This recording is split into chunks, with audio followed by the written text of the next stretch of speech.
Mr. Mitchell, we've got past. First question, how did you get into IoT? Because I met you when we were doing SMS. Yeah. I mean, I've been a mobile guy for the longest time, right? I've been working in mobile technology since about 2002. Started off in messaging around the time of the beginning of, we called it picture messaging at the time, but people don't even talk about MMS now. I just kind of fell into the mobile industry where I worked for a long period of time. And IoT was really the obvious place to go because that's where all the excitement and all the exciting stuff was happening. So I kind of followed my interest really, I think. And that's when, you know, I started up my little IoT startup project that you were helping me with, Paul, recently, and now I've moved on to another new venture. What excites you about the technology with IoT? It's the transformational ability, I think. And, you know, we've particularly seen that during this COVID period, where Ocado, who have got an incredibly automated warehousing facility, have really been able to take advantage and keep alive while their competitors have been folding. I think I heard somewhere along the grapevine that Ocado is now worth more than Tesco and Sainsbury's combined. And that's basically off the back of the technology that they've got. And you know, Ocado have transformed themselves from a grocery delivery company into a technology company. And that's because they use cutting edge IoT in order to deliver what they do. Yeah. And just simple use cases like that begin to open your eyes to what the factories of the future will look like in terms of automation, industrial IoT. It's an incredibly exciting time. Yeah, and the really impressive thing with Ocado as well is that they're actually now doing the technology for their competitors. Yeah. Which, you know, is a kind of business model that you don't really hear of much. It's seen as like being a disruptor that actually they've went, we can either try and beat them and we're not going to, or we can leverage what they've got and be as efficient as what they are. So it's a really interesting model from them. So as a communication provider, I get loads of messages asking me if I want to buy SIM cards. How do you define the outcome that you provide as a differentiator to your market? So my new project, I'm working with a company called Zariat. I think there's a couple of colleagues on the call as well, so I'm going to say hello to them. Shout out to the guys in Barcelona. What we're doing differently at Zariat is really around security, and that's what I'm going to talk about tonight. You know, cellular IoT is very mature. There's still a great role for it to play with its ubiquitous connectivity and its, you know, it's got various different flavors for different use cases, but there are some security vulnerabilities and some ability to bring some incredibly strong security properties to play. And that's what we're doing. You know, really, really stretching our minds to think all the different areas that we can look at to protect. And really where I want to get to is kind of a zero trust application to IoT security. Great. I think that leads on nicely to your talk this evening, Stuart. Cool. Alrighty. Oh. Hang on. Share screen. Hovering down the bottom. There we go. I should see that now. Over to you. So it's about 324 slides, I think, tonight. So hopefully it won't be too long. It's a bit short for you, isn't it?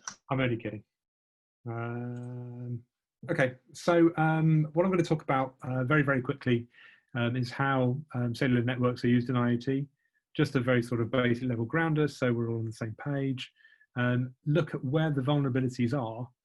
You know, what are the different attack vectors, if you like, and then do some deep dives into what we're doing and what people should be doing, and really what I think people should be looking for around SIM protection, around the mobile operator signaling protection, internet protection as well is really important, and then just kind of summarize things at the end. So in my usual style, I'm probably going to go at about 100 miles an hour, but if anyone's got any questions, just shout in. I've got no problem with that. This is what a typical cellular IoT deployment looks like. We've got devices over there on the left-hand side. Some of them have SIM cards. Some of them may be using technologies like LoRa to connect to a gateway, which also has a SIM card. And many times, you know, maybe there's some edge processing in play. I put that in for you, Paul, so I hope you appreciate that. But also, you know, can connect to multiple different types of networks. I've shown Vodafone, O2 and EE, basically because oftentimes it's prudent to use roaming SIMs for cellular IoT. That way you get the access to multiple network operators in a given country. All of those roaming routes then come back to our host mobile network operator. I've put the Zeriot logo into that cloud there just for the sake of purposes, but that's a bona fide mobile network operator. And then we use the public internet to get to either storage or processing. I don't think there's anything particularly new there, but it shows that there's a number of links in the chain. And with a number of links in the chain, there are some attack vectors that are quite obvious. So one of them is the SIM card itself. There's a number of different ways the SIM card can be compromised or attacked. Signaling is something that really nobody's looking at apart from us at Zeriot. So I'm going to spend a little bit of time talking about that at a high level. If it makes sense to come back and talk about that at a much deeper level, I can do that too. But also I wanted to talk about the internet itself and the ways that really you should look at protection over the internet traffic as well. So let's talk about those vectors. SIM security. What is a SIM card? It sounds like a crazy question because we all know what a SIM card is. We've got one in our smartphone. But there are three main flavors now, really. The physical SIMs that we know and love, mini SIMs, micro SIMs, nano SIMs. But now there's also embedded SIMs, which can actually be soldered directly onto a circuit board. And indeed soft SIMs. So my iPhone now has got a soft SIM provided by Apple that I can provision a profile onto. So, it's worth thinking about any solution you're building. And if you're looking at cellular connectivity, what type of SIMs are easy to use. Typically, the removable ones are the ones that we know and love, but there are other options now. And what are the risks at a high level around SIM cards? Unauthorized use, typically, the physical security, if they're going to get lost or stolen. They can be simply taken out, which obviously will cause loss of service and they can be damaged. Signaling security. First of all, what is signaling? There are a number of different signaling protocols in place that sit between the mobile operators that enable them to provide all the roaming services that we talked about, but also control various parts of data sessions, the transmission for SMS, etc., etc., etc. And I will talk about this a little bit later. But there are three main flavors in play at the moment. SS7 is one, which is used in 2G and 3G. Now I know that perhaps 2G and 3G sounds like old technology, but it's still very much in play for IoT. Diameter has come along and replaced that for 4G. It's also used in LTE-M, Cat1, whatever the flavor that is, or NB-IoT that I know that we've had talks about in this group before. It's all changing again for 5G, and we're going to go over to HTTP2. But it's used for authentication. It's used for making sure a SIM card or a device is able to be used on a network. It's used to carry SMS. SS7 is still used to carry SMS. It's also used for data session control. So, the setting up of a data circuit, tearing down a data circuit when something's finished, things of that nature. The risks, again, we'll do a deep dive on this, but around sort of interception, privacy, and also denial of service. So some pretty significant risks on the signaling side that are worthy of consideration. Internet security. What is the internet? I left a big white space there because if you don't know what the internet is, you probably haven't come along to the group tonight. But in terms of risks on the internet, they're all also pretty commonly known. Risks of interception, impersonation, denial of service, etc. So let's go into a deep dive. In terms of SIM security, it's definitely worth looking at non-removable SIM cards. The MFF2 format, which is shown, slightly bigger than I showed it before, provides exactly the same functionality as a physical SIM. If you get an EUICC flavor, it actually removes the dependence on a single mobile operator or a single provider. EUICC, sometimes called eSIM, and embedded SIMs are also sometimes called eSIM, so that's kind of confusing. But the principle of an EUICC is you can basically provision it with any mobile network operator profile that you want to. Today it can be O2, tomorrow it can be EE, the day after it can be KPN Netherlands, the day after that it can be Movistar Spain. And with that EUICC functionality, you can basically embed a SIM card directly onto your device, solder it in, and then re-provision it on the fly when you need it to be a different mobile network operator. It's perfect for a manufacturer who is building equipment in a factory, doesn't necessarily want their SIM cards to be taken out when it gets out to the field, but also doesn't necessarily want to manufacture en masse in somewhere like China, but then ship globally and then have the SIM cards become a local SIM when they arrive. The great thing about non-removable SIMs, of course, is they prevent theft and reuse of the SIM cards. My general recommendation around SIM security is it's always worth thinking about the physical security of the SIM card.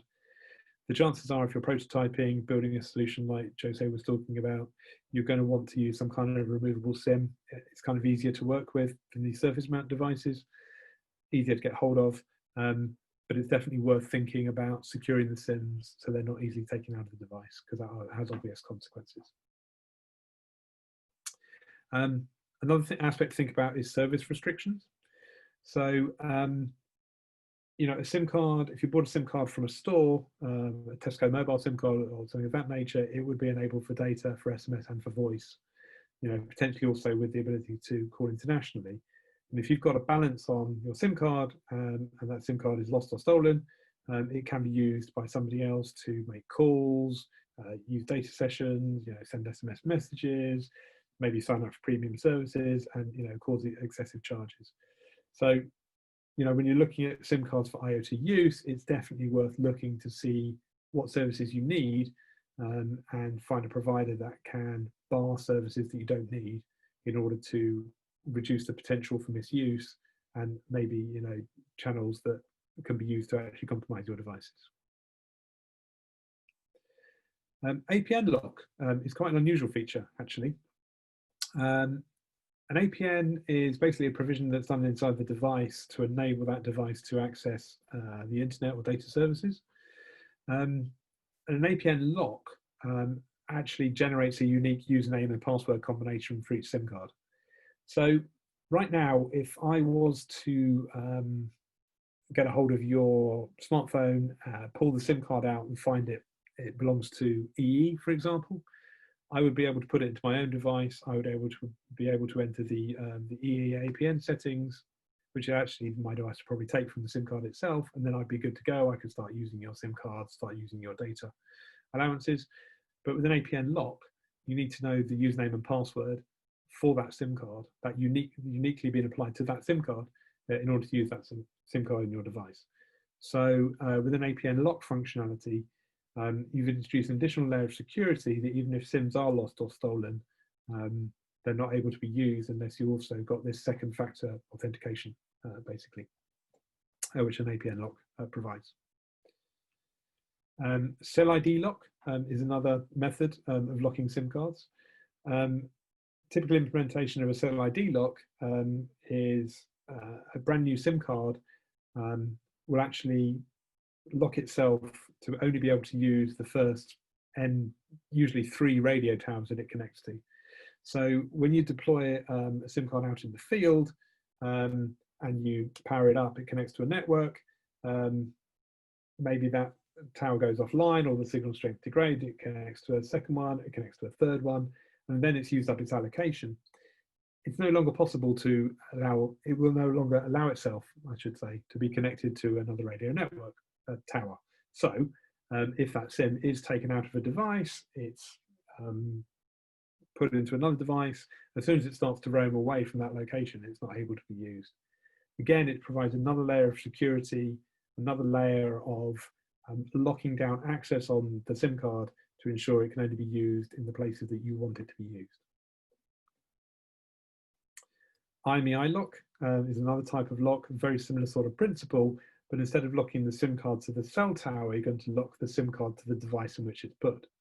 So works on a similar principle. When the SIM card is put into a device, when that device is then booted up, it will read the IMEI, which is a unique device ID that every modem or cellular equipped device has. And that SIM card is then locked onto that device and will only work with that device unless it's reset by the network. So you have the flexibility of changing the SIM to different devices when you control the SIM, But again, if someone takes the SIM out of your device and tries to use it for their own purposes, it's of no use because it's locked to that one particular IMEI, that one particular device it's being used in. Location notification, different sort of functionality. We can actually use the SIM card to pull down details of the cell tower it's connected to, and then provide a regular ping of that location using either SMS, USSD functionality, or maybe even push that information back into the platform and use a platform-based webhook. What we can then, as a developer of an application on your side, you can then use that regular ping to record the location of your device. You know, which cell tower is it connected to,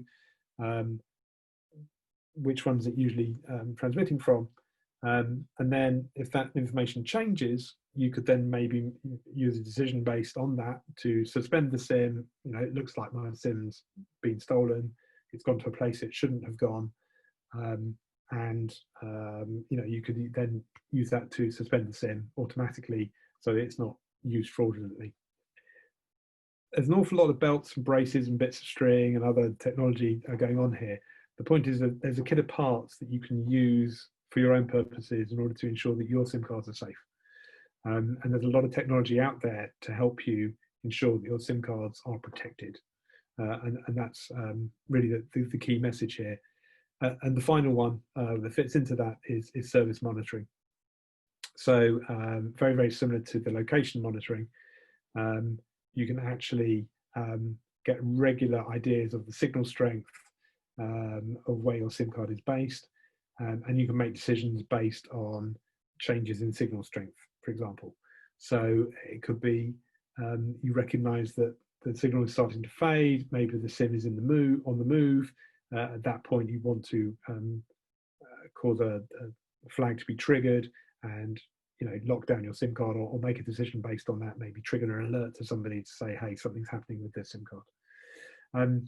Just another security feature that can be used in order to kind of protect your SIMs.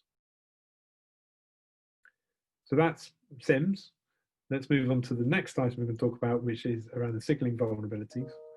Stuart, sorry, yes. Stuart, we've got a question here from Alice just before you go into signaling, because it's SIM related. Alice is saying, surely having a SIM that works for any service provider will make those companies lose profits. So why would they adopt it? This is way back at the front when we were talking about roaming SIMs, yeah? Yeah, I think so, yeah. Okay, so the idea of the roaming SIM is that it's very similar to when you take your smartphone and go on holiday to another country, and you know, when you go into your phone settings, you have the choice of automatic network select or you have manual network select. And if you've ever done a manual network scan, typically in any country you can see all of the networks available. The host network that we work with, we have many, but any one of the host networks that we work with have got commercial relationships with the other networks.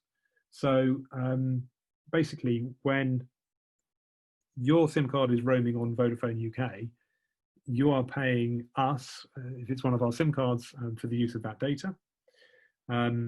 We will then pay our host operator partner for that, and they have got a commercial relationship with Vodafone. And Vodafone will only allow you to connect to their network and use their network if they're being paid for that use.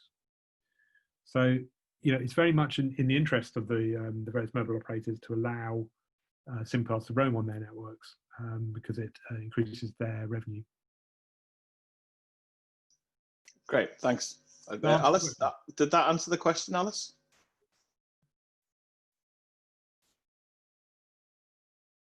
Silence is good. Yeah. I'll move on.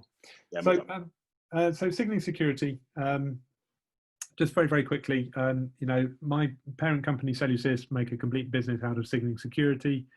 And we can spend a good 2 hours talking about that if that's really what you want, but I'm going to cover it at a very, very high level, just to sort of kind of say we are experts in this space.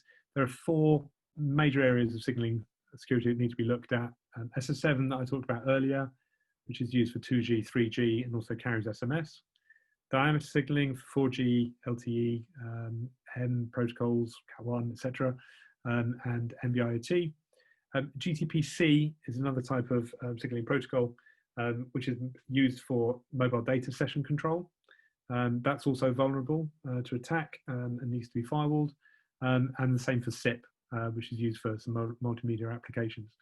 As I mentioned there, and as the picture shows, a firewall can be deployed into the mobile operator's network in order to provide protection from these vulnerabilities. I'm very, very quickly going to fly over what those vulnerabilities look like. Stuart, where does 5G fit within those protocols?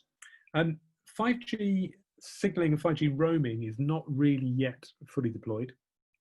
So the HTTP2 signaling protocol doesn't yet have commercial firewalls deployed for it.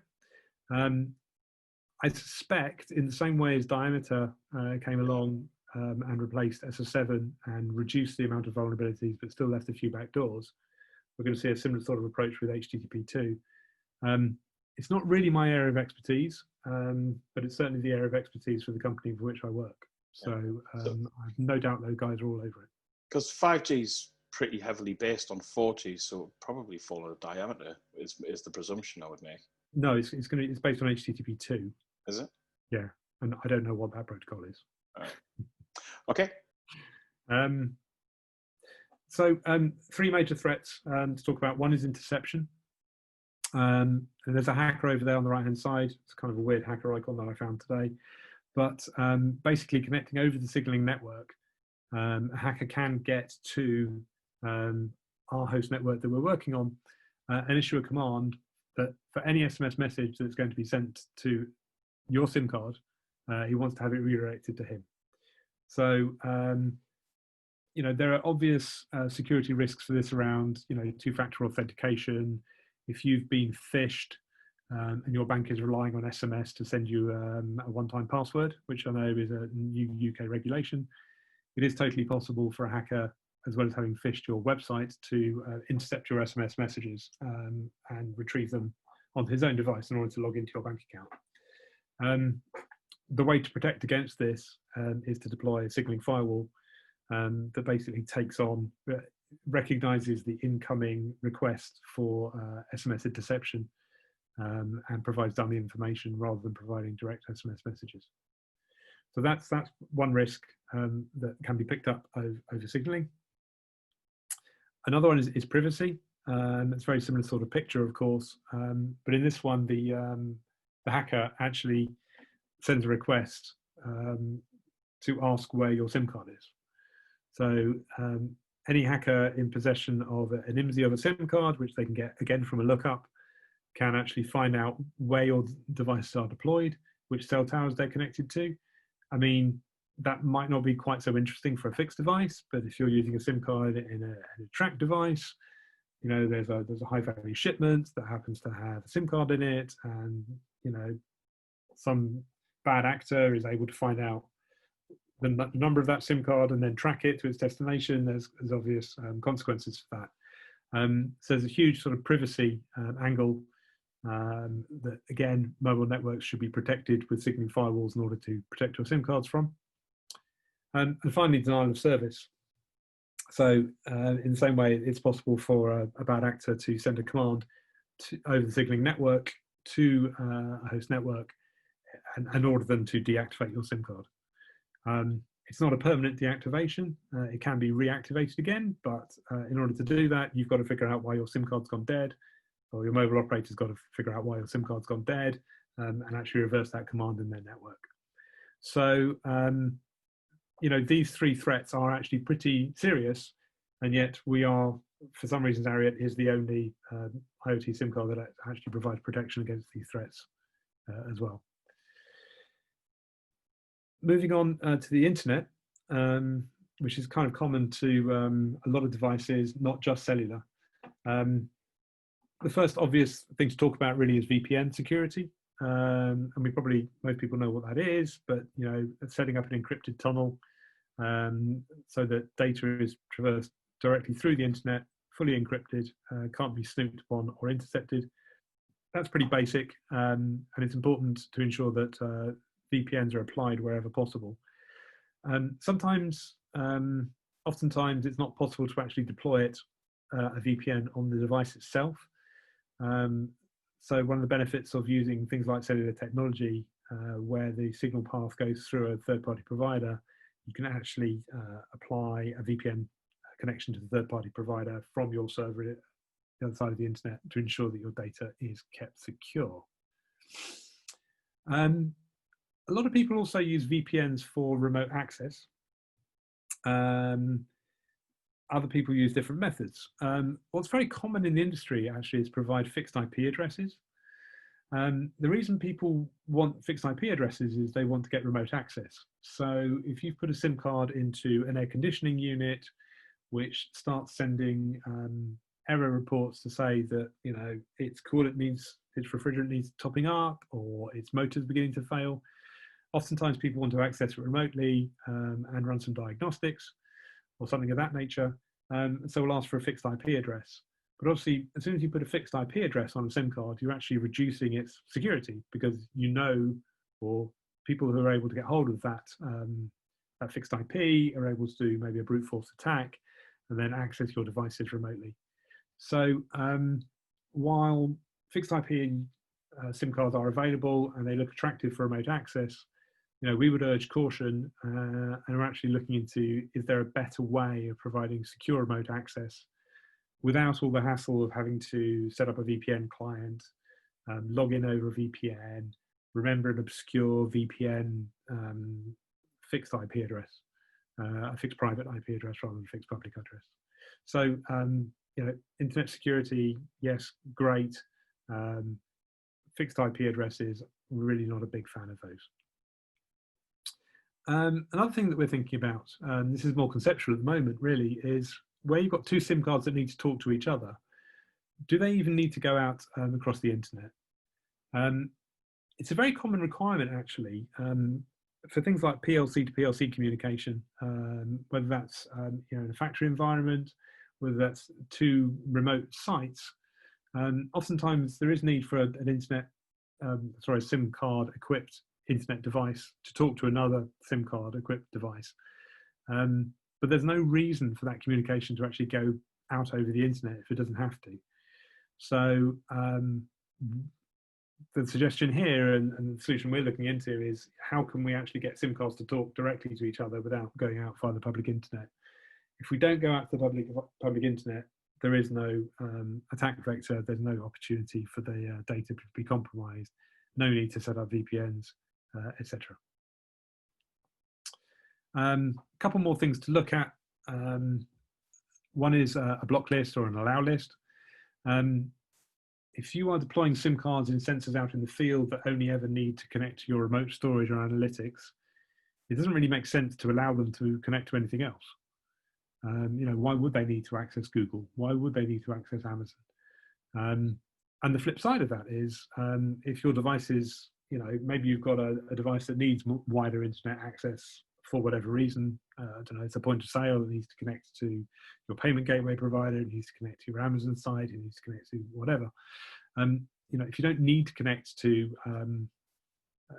video streaming, is the example I've given here, you know, why would you not just block common video streaming sites? So, you know, a good practice that we would certainly recommend to people would be to look at the applications that your SIM cards need to access and apply block lists or allow lists, whichever is appropriate. And, you know, because it's the last slide, we got a funny graphic on for a change, but by the same token, if you don't need to use, you know, the full 50 meg or whatever your 4G, 5G connection is giving you, why allow your SIM cards to access the full 50 meg of data? If you need 128K, it should be possible to restrict your SIM card down to using just 128K through the network. It's just a general security measure. If you don't need to use all that much bandwidth and for some reason your SIM card is compromised, you know, why would you not restrict the bandwidth so that things like video streaming is not possible, or, you know, the amount of data that can be used before the problem's detected and blocked will be restricted. So our recommendation again, only give your SIMs the bandwidth they need. So really, just to summarize what we talked about, there's a number of different technologies, both on the SIM, on the signaling layer, and also on the internet layer, different technologies, different ways of restricting access, different ways of ensuring the SIM card only accesses what you want it to access, what it's verified to access, that can be deployed. And I think it's worth thinking about all of these security angles when you're building an IoT solution that uses cellular connectivity. Excellent. Thanks, That's Stuart. one up. Where's my video gone? There we go. Hey, Stuart, thanks very much. That was really great insight into the considerations of security for cellular connectivity. Does anybody else have any questions for Stuart? Hi, Stuart. What's your view on 2G, GPRS sunset and end of life? Really, really good question. I'm actually asked quite a lot. What we're actually seeing out in the market at the moment is that 3G is being sunsetted in favor of 4G. There are so many 2G devices out there right now. Obviously, it varies from country to country, and it's a global question. While the network operators are deploying technologies like LTE-M or NB IoT, which are intended to replace 2G, I still think there's quite a long future for 2G. Like I say, it does vary from country to country. So yeah, I think 2G is going to be around for quite some time because it's being used so widely in IoT. Yeah, there's an awful lot of legacy early telemetry and IoT devices out there that there's a shed load of them that need to be replaced before they can really turn it off. Yeah. So yeah, it is. That was a Matthew Roberts asked that question. Really good question.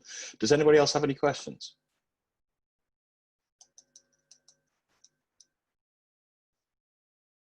One question that pops to mind for myself is as 5G is being rolled out in more countries, especially sort of like across Europe and the US, and for companies like yourselves, are you starting to see the opportunity of the Roman negotiations starting to happen now? Because it's sort of been a bit of a delay with them, hasn't there, compared to what was happening with 4G when 4G was being rolled out? And that's just what I'm hearing in the market. I don't know if it's fact or not. Yeah, I think it's something I kind of glossed over earlier, but what we're seeing right now is 5G. You know, the 5G that we can get a hold of today and the 5G devices that we use, it's still using the 4G core. 4G core LTE was intended to be long-term, but actually 5G does require a whole bunch of new network core infrastructure. So we've got this kind of funny, it's almost 4.5G, I want to call it that. They're actually seeing, you know, it's faster than existing 4G, and everyone thinks it's 5G, but we're not really getting the true benefits of 5G with the dramatic reduction in latency and the incredible explosion in the number of devices that can be connected until we see the real rollout of the 5G core that comes with the migration away from diameter and onto HTTP2. I'll lose my train of thought. So I think the 5G devices we see today will relatively easily be able to roam on. We'll be able to roam because they'll be able to use the 4G roaming agreements that are in place. And whether there's a requirement to negotiate more roaming agreements for 5G, simply I don't know. I think what's really interesting at the moment is we're beginning to see a lot more NB-IoT roaming agreements being put in place, something I thought that would never happen. So roaming SIM card providers like ourselves are beginning to be able to offer NB-IoT coverage on kind of a multinational basis, which is pretty exciting. Cool. Any more questions? We'll give it 3 seconds. Stuart, thanks very much. That was really great insight. I really appreciate it. Jose, Dan, thanks very, very much for your talks this evening. Absolutely brilliant. Do you want to continue? Let me just jump onto my screen. Next month, we have 2 talks lined up. We have Chuch AI. We have the co-founder and CEO, Emrah Gultekin, talking. They've got some really cool apps. If you look on the App Store for Chuch, you'll see their app, which is quite good fun of tagging objects in your room. And we also have IBM. You've got Ian Gardner talking around manufacturing. So really looking forward to those talks. Again, you know, we're not Fight Club, so please do share, like, point people in the direction of the website. Follow us on Twitter. Our handle is IoT North U, because a Canadian event has IoT North, but that's another story. Please do follow us and get your friends and colleagues to follow it as well. Thank you very much for your attendance. Really appreciate it. This is being recorded. It will be shared on the website, and look forward to seeing you next month. Thanks very much, guys.